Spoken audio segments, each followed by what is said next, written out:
L'appel numéro 674. Viens et vois. Viens et vois.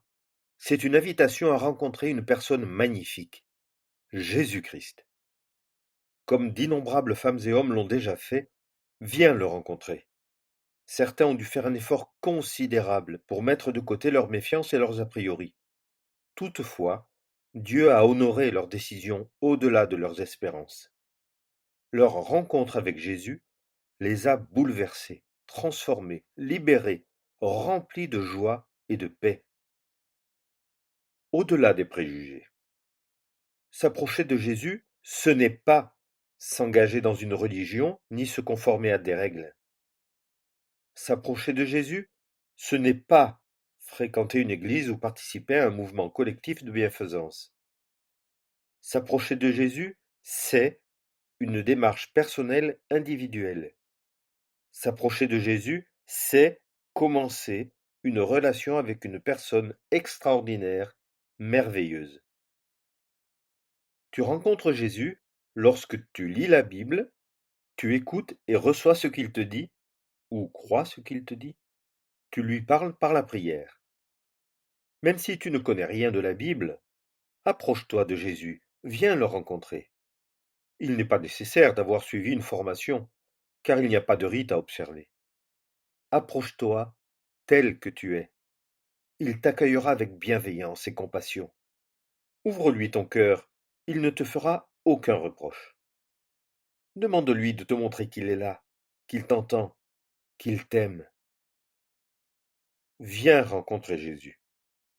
Tu découvriras qu'il a toujours eu les yeux sur toi, même si jusqu'à ce jour tu ne t'es pas approché de lui. Le Dieu vivant est le conservateur de tous les hommes. Premier épître à Timothée, chapitre 4, verset 10.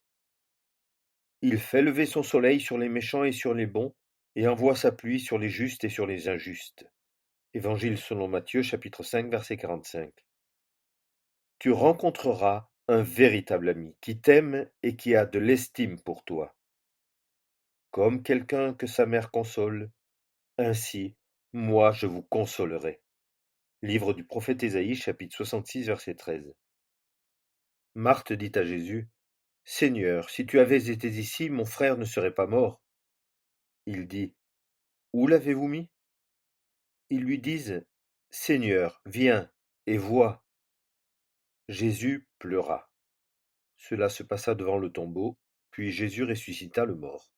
Lire dans l'Évangile selon Jean, chapitre 11, versets 1 à 44. Tu percevras qu'il connaît tout de ta vie. Éternel, tu m'as sondé et tu m'as connu.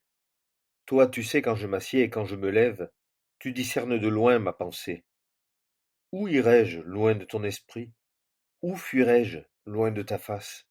Psaume 139, versets 1 à 7. Nathanaël lui dit, D'où me connais-tu?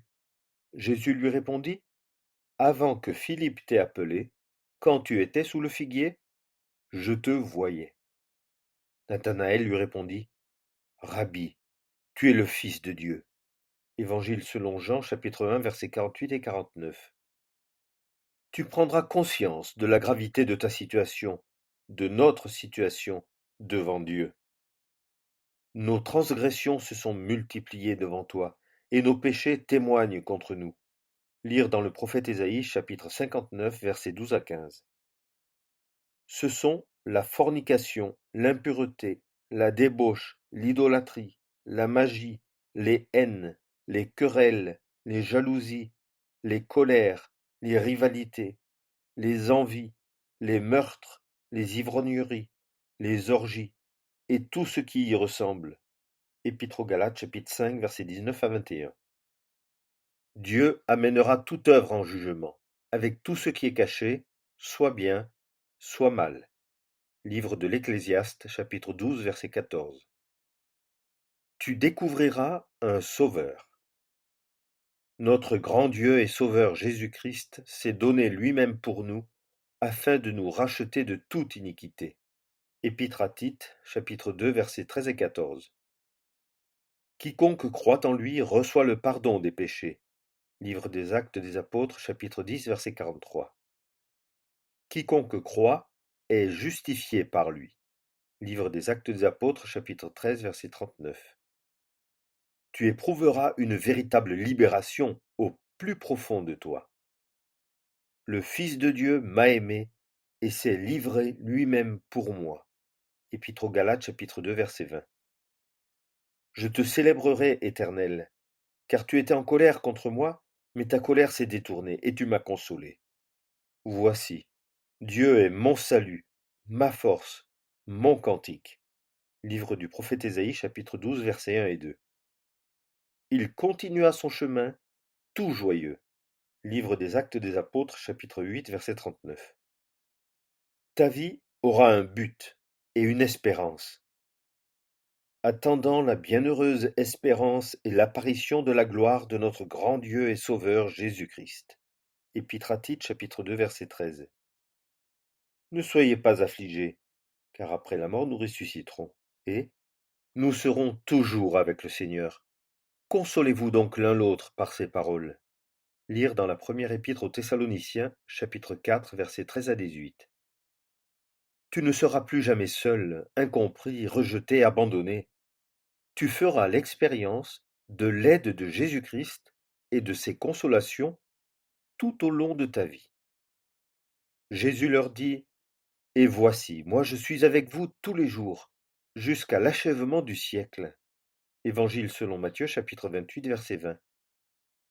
Il donne de la force à celui qui est lassé, et il augmente l'énergie à celui qui n'a pas de vigueur. Ceux qui s'attendent à l'Éternel renouvelleront leur force. Livre du prophète Ésaïe, chapitre 40, versets 29 à 31. Le Seigneur s'est tenu près de moi et m'a fortifié.